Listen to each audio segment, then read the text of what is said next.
Immobilier à l'immobilier d'entreprise.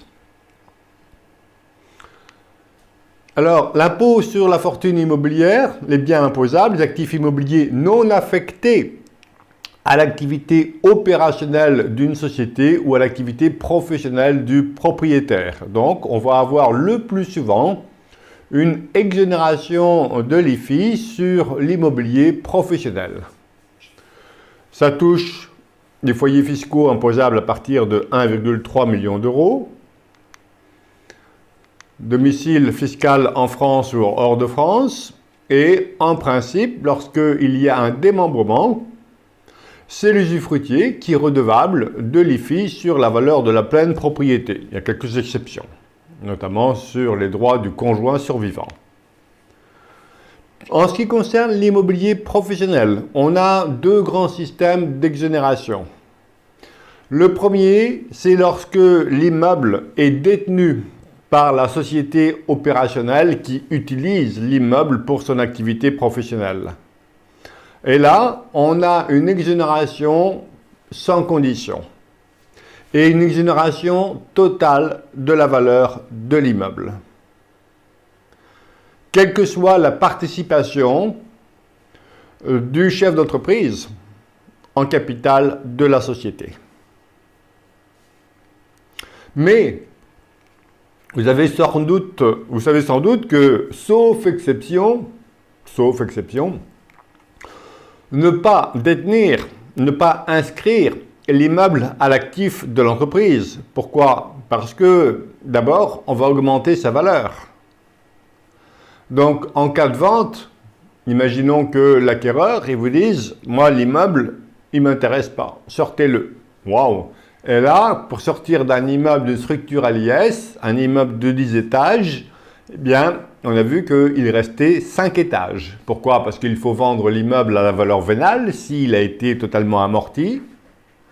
Et ensuite, il faut distribuer un dividende. Donc, un immeuble de 10 étages qui sort de l'IS, il y a 5 étages qui s'en vont en fiscalité.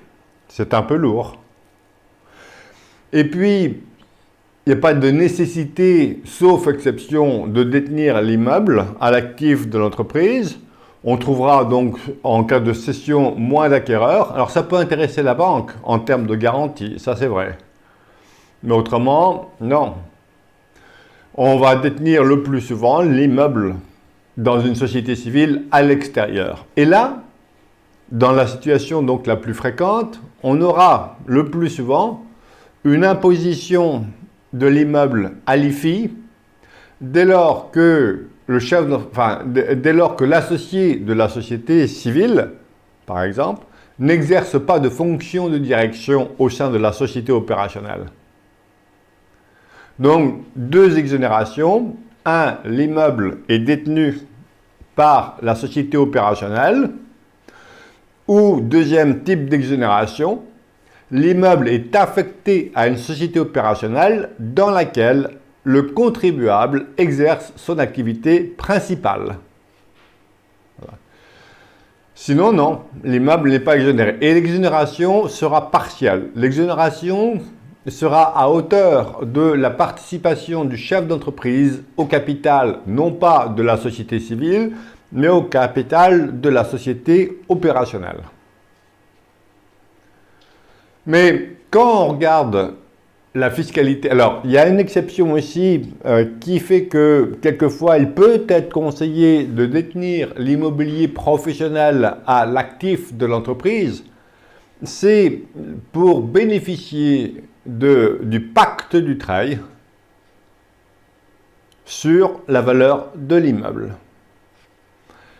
Pour bénéficier du pacte du Dutreil, qui, je le rappelle, permet de pratiquer un abattement de 75% de la base taxable droit de mutation à titre gratuit, il est impératif que cet immeuble soit inscrit à l'actif de l'entreprise. Donc voilà une autre exception, c'est pour les droits de mutation à titre gratuit, pacte du Dutreil. Voilà. Donc c'est vrai que, sauf exception, mais il m'est arrivé de faire apporter un hôtel, des murs d'un hôtel, à la société opérationnelle pour pouvoir bénéficier du pacte du Dutreil. Parce qu'un immeuble qui vaut 10 millions, et quand il y a un enfant, on a vu que le taux marginal d'imposition, c'est 45%.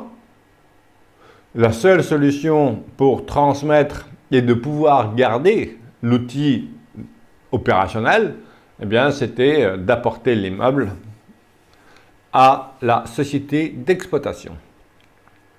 Ça va? Donc, voilà les deux exonérations. Donc, on regarde la première. Est-ce que l'immeuble est détenu directement ou indirectement par la société opérationnelle? S'il ne l'est pas, on va regarder si le contribuable exerce son activité principale dans la société opérationnelle. C'est bon? Je vous ai mis le tarif ici de l'IFI, les biens immobiliers imposables. Je passe rapidement sur l'IFI. Ce qui m'intéresse, c'est l'immobilier professionnel. Et on vient de le voir, les deux grandes règles. Voilà, l'exclusion du calcul de l'assiette de l'IFI. Donc, l'immobilier affecté à l'activité d'une société opérationnelle détenue directement ou indirectement.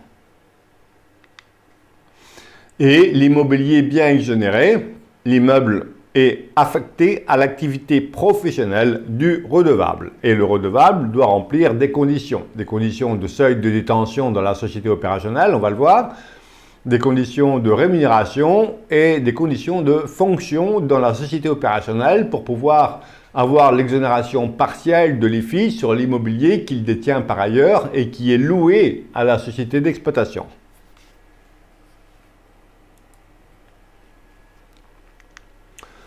Donc, deuxième ici exonération, l'immobilier affecté à l'activité est détenu par la société opérationnelle. Donc, détention directe ou indirecte.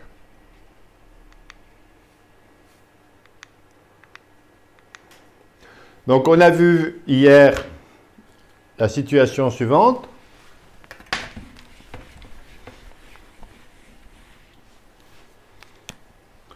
J'ai ma société opérationnelle, soit l'immeuble est directement inscrit ici. Ma préférence, s'il faut inscrire l'immeuble à l'actif de l'entreprise, c'est ici de le faire détenir indirectement au travers d'une société civile, à l'IR ou à l'IS. Et on a vu que je préférais l'IR. Même si on suit les règles de l'IS, avec l'application de l'article 238 bis K du Code général des impôts, je préfère que la société ici soit à l'IR parce que si vous optez pour l'IS, c'est quasiment irrévocable et les conséquences du passage, du retour à l'IR sont dramatiques si on revient à l'IR dans les 2 ans. Alors qu'ici, c'est une imposition de plein droit à l'IS. Et si jamais, on a vu que si jamais l'associé à l'IS sort du capital de la société civile à l'IR, la société civile à l'IR a vocation à revenir à l'IR. Mais ici, il y a une détention indirecte de la société opérationnelle dans l'immobilier d'entreprise et donc on a l'exonération de l'IFI ici sur la totalité de l'immeuble.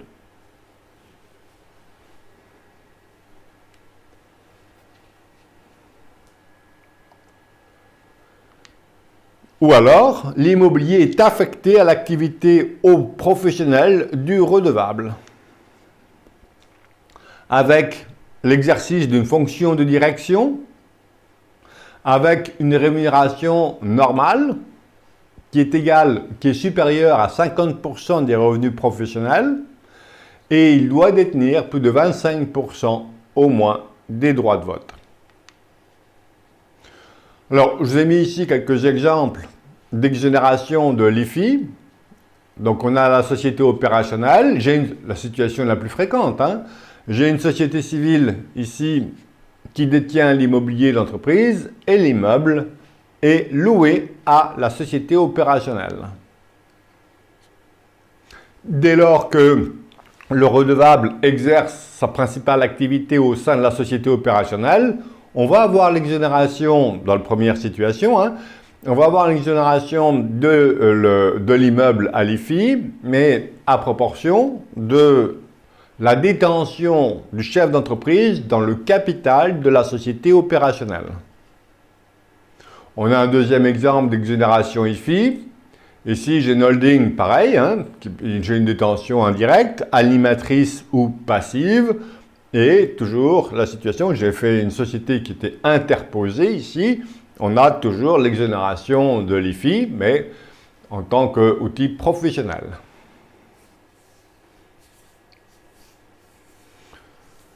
Et il y a une situation à laquelle il faut être attentif, éventuellement, et qui n'a pas été réglée, mais qui est en suspens depuis des années, c'est si la société, ici en bas, et la holding est animatrice, eh bien attention, pourquoi? Parce que éventuellement on a l'imposition à l'IFI, puisque l'instruction fiscale précise que les biens sont affectés à l'exploitation d'une société du groupe. Mais bon, on a une incertitude dans cette situation-là. Donc, deux exonérations possibles. Il est dans le patrimoine professionnel et affecté à l'activité professionnelle. Et ici, on a l'exonération totale dès lors que l'immeuble est inscrit à l'actif de l'entreprise et je n'ai pas de condition d'exercice d'une fonction de direction, notamment au sein de la société opérationnelle. Donc, si j'ai transmis, par exemple, hein, mon entreprise aux enfants, eh bien, ils vont avoir également l'exonération de l'immobilier en termes d'IFI. Par contre, si je transmets les parts, par exemple, hein, donc c'est vrai que chez moi, je vais entraîner souvent la taxation. Ça peut arriver que mes schémas vont entraîner la taxation de l'immobilier professionnel à l'IFI. Mais quand on regarde dans la fiscalité dans son ensemble, on s'aperçoit que on est gagnant, notamment en termes de mutation à titre gratuit, puisque c'est la transmission qui coûte le plus cher, généralement. Hein. J'aurais pu faire apporter l'immobilier d'entreprise à la société, l'inscrire à l'actif, mais le coût de sortie, il est tel qu'il vaut mieux payer l'IFI. Donc, la situation peut être la suivante. J'ai ici ma société civile. Alors, je vais faire un rond, tiens. Et j'ai ici ma société opérationnelle, situation la plus fréquente. Donc, ici, l'immobilier est loué à la société opérationnelle. Et moi, dès que la société civile acquiert un immeuble avec la dette, j'ai un réflexe qui fait que j'associe les enfants majoritairement au capital de la société pour favoriser la transmission. Le coût de transmission au moment de la création, il est nul. Et la valeur de la société va progresser au fur et à mesure du remboursement de la dette bancaire par la société. Donc c'est pour ça que le meilleur conseil à donner pour transmettre, y compris s'il s'agit d'un patrimoine privé ou pour lequel le pacte du travail est inapplicable, c'est de conseiller vos clients de faire rentrer les enfants dès le plus jeune âge, dès la création de la société, au capital de cette société-là. C'est le meilleur moyen de transmettre. Hein. Mais comme les enfants, d'ailleurs, s'ils sont mineurs, ils sont rattachés au foyer fiscal de leurs parents, ça va, mais une fois qu'ils deviennent majeurs, et s'ils n'exercent pas une fonction de direction ici, eh bien, ils vont être redevables de l'IFI. Voilà. Ça va? J'ai une question, s'il vous plaît. Oui. Depuis tout à l'heure, vous insistez sur le fait qu'il doit s'agir d'une société opérationnelle. Est-ce qu'il y a une incidence particulière par rapport à ça? Veuillez répéter? Depuis tout à l'heure, vous insistez sur le fait qu'il doit s'agir d'une société opérationnelle. Oui. Est-ce qu'il y a une incidence particulière par rapport à cet aspect-là? Ah oui, parce qu'on est dans le cours sur la fiscalité du chef d'entreprise. On est sur l'immobilier professionnel. Qui dit immobilier professionnel? Alors, si j'ai un immeuble qui est loué à une société dans laquelle j'ai rien à faire, là, l'immeuble, il est à l'IFI. Hein?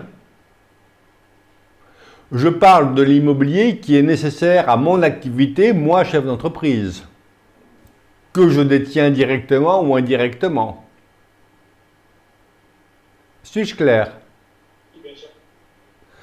Mais sinon, si j'ai un immeuble qui est loué à une société opérationnelle, mais auquel j'ai aucun lien, aucune fonction de direction, rien du tout, cet immeuble-là, il est taxable à l'IFI. C'est bon? C'est bon, merci. Monsieur, j'ai une question, s'il vous plaît. Oui?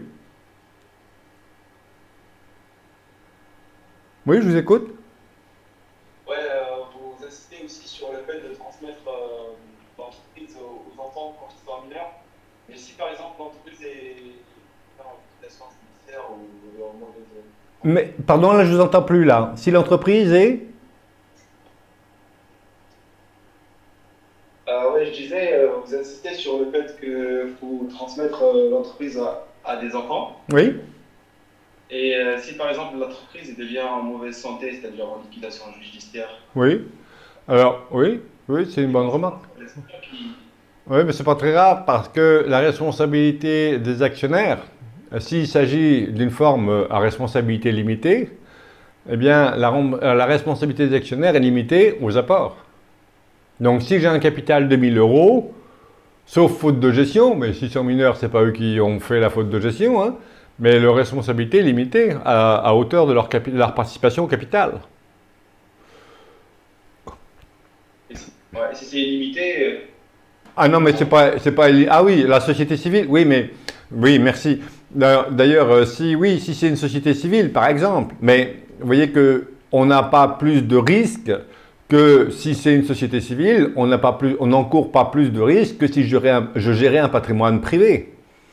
La société civile, que l'enfant soit propriétaire directement d'un immeuble ou des parts d'une société civile, je vois pas la différence de risque.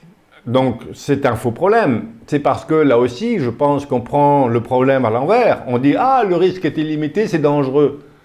Mais si je transmets un immeuble directement à mes enfants et que celui-ci, bah, on peut avoir l'absence de loyer, tout ça, et puis que l'immeuble s'écroule, bah, le risque, il est le même que l'immeuble soit détenu directement ou indirectement par la société. D'ailleurs, si l'immeuble, par exemple, j'ai acquis l'immeuble par emprunt et que je donne l'immeuble aux enfants, ben, le risque de non-remboursement, il est le même que si c'était dans une société civile. On dit que c'est dangereux, mais non, pas plus que si... Alors évidemment, on peut limiter la casse en gérant un immeuble au sein d'une SAS, c'est-à-dire... Hein, quelquefois, on fait le comparatif, je fais le comparatif, hein, je propose à mon client, quand il veut gérer un patrimoine privé à l'IS, soit c'est sous forme de société civile à l'IS, soit sous forme de SAS à l'IS. La SAS à l'IS va limiter la responsabilité des enfants mineurs, ok, mais voilà, la plupart du temps, c'est pas le critère décisif du choix pour le client. Hein. J'ai répondu? merci. Vous êtes convaincu ou non? Oui, oui. Oui, oui. Hein, j'attire toujours l'attention, ne croyez pas forcément ce qu'on vous dit. Hein. Voilà, hein, vous pouvez avoir un avis différent de moi, au contraire. Hein. J'accueille ça avec toujours bienveillance. Hein. C'est bon? Oui, monsieur, moi j'ai une question. Oui. À la page 200. Oui. Exonérer l'immeuble détenu dans le patrimoine professionnel de l'associé et affecté à l'activité professionnelle. Pas d'obligation de l'associé de la société opérationnelle d'y exercer une activité. Oui. Donc, merci. Donc voilà. Et merci. Hein. Donc, de deux choses l'une. Pour les filles, hein, toujours. Soit, j'ai ma société opérationnelle. Si la société opérationnelle détient l'immobilier qui est nécessaire à l'exercice de son activité, à ce moment-là, on a l'exonération totale de l'immobilier d'entreprise quand bien même, ici, même si j'ai un associé, hein, par exemple, qui n'exerce pas du tout son activité dans la société opérationnelle, mais qui détient des parts de la société opérationnelle, bien, il aura quand même l'exonération à hauteur de la valeur de l'immeuble, quand bien même il n'exerce aucune activité dans la société opérationnelle. C'est bon? Oui. Si, deuxième, donc ça c'est la première, c'est sans condition de fonction, sans condition de rémunération, voilà. Et la deuxième, c'est lorsque l'immeuble n'est pas inscrit à l'actif de l'entreprise. Si l'immeuble n'est pas inscrit à l'actif de l'entreprise parce qu'il est détenu directement par le chef d'entreprise ou indirectement par une société civile, on va prendre la société civile par exemple, j'ai ici des associés, hein.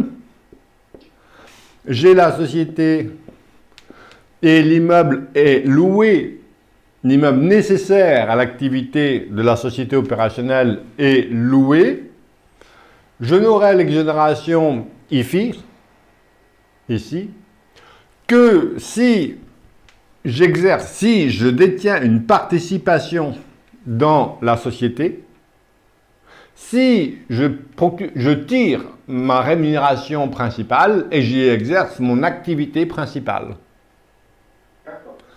Et si je détiens 10% du capital, je n'aurai l'exonération à hauteur de 10% qui correspond à la valeur de l'immeuble.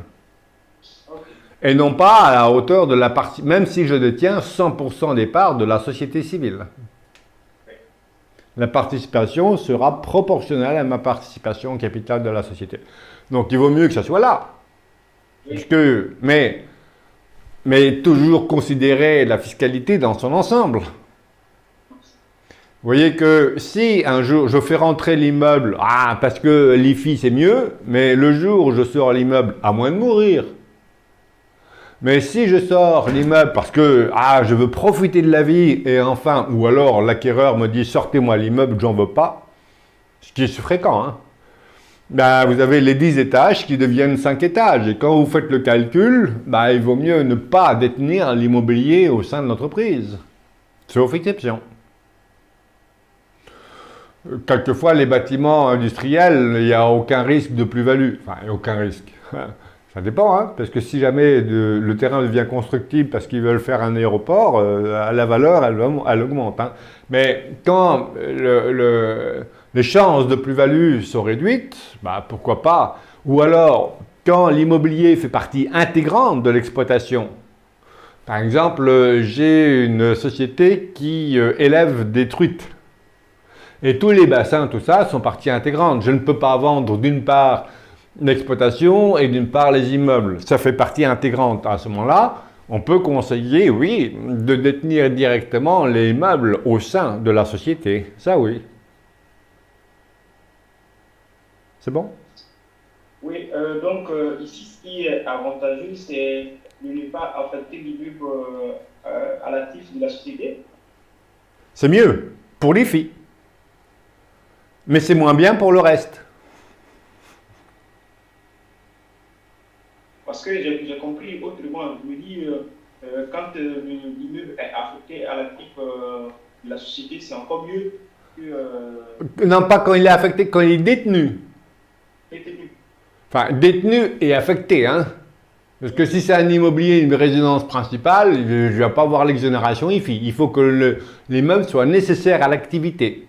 Donc ici, l'immeuble est inscrit à l'actif et nécessaire à l'activité de la société. D'ailleurs, il n'y a pas de loyer ici, hein, puisque la société est propriétaire de l'immeuble. On a l'exonération IFI pour tout le monde, pour la totalité de l'immeuble. Ici, l'exonération, elle est conditionnée.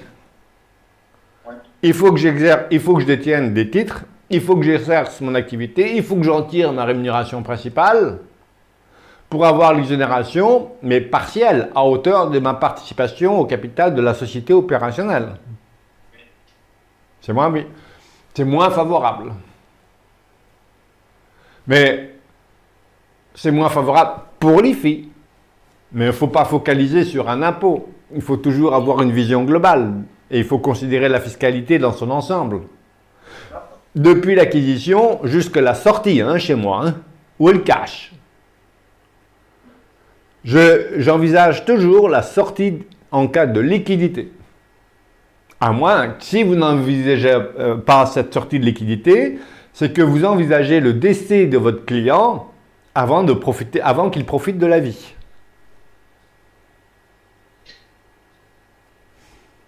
Il y en a, hein, et des clients qui raisonnent comme ça. Hein.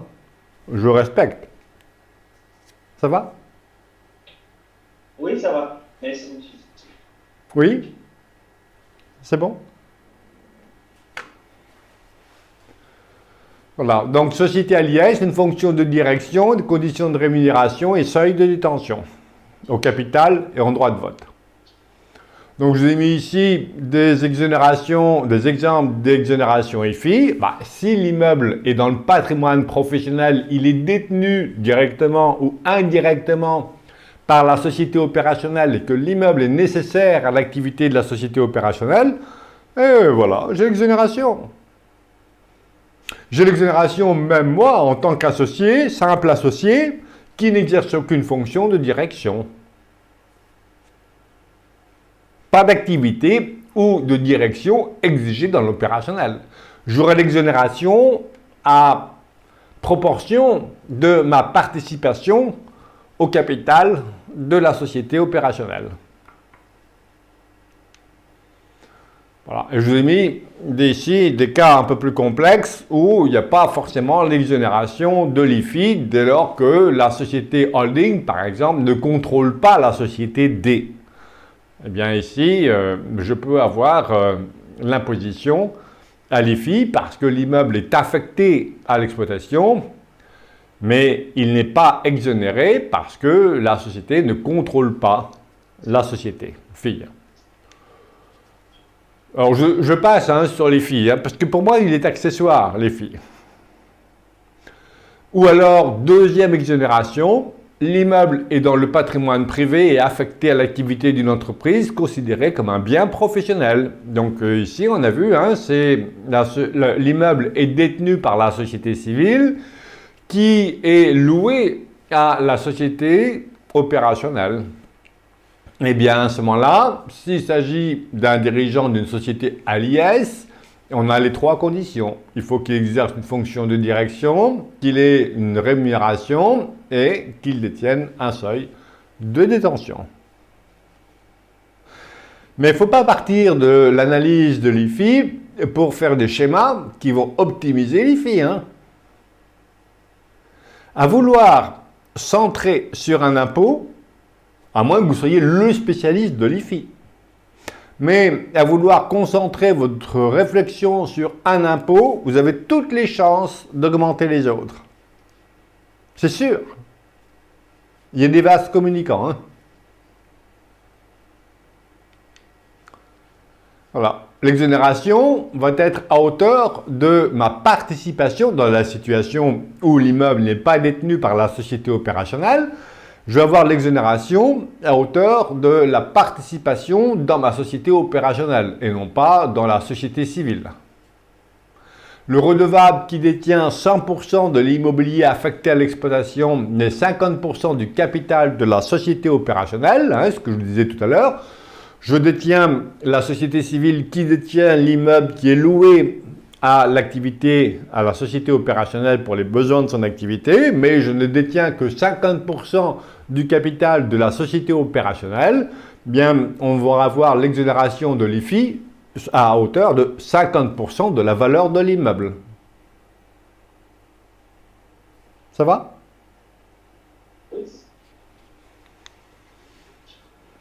C'est tout pour l'IFI. Des questions?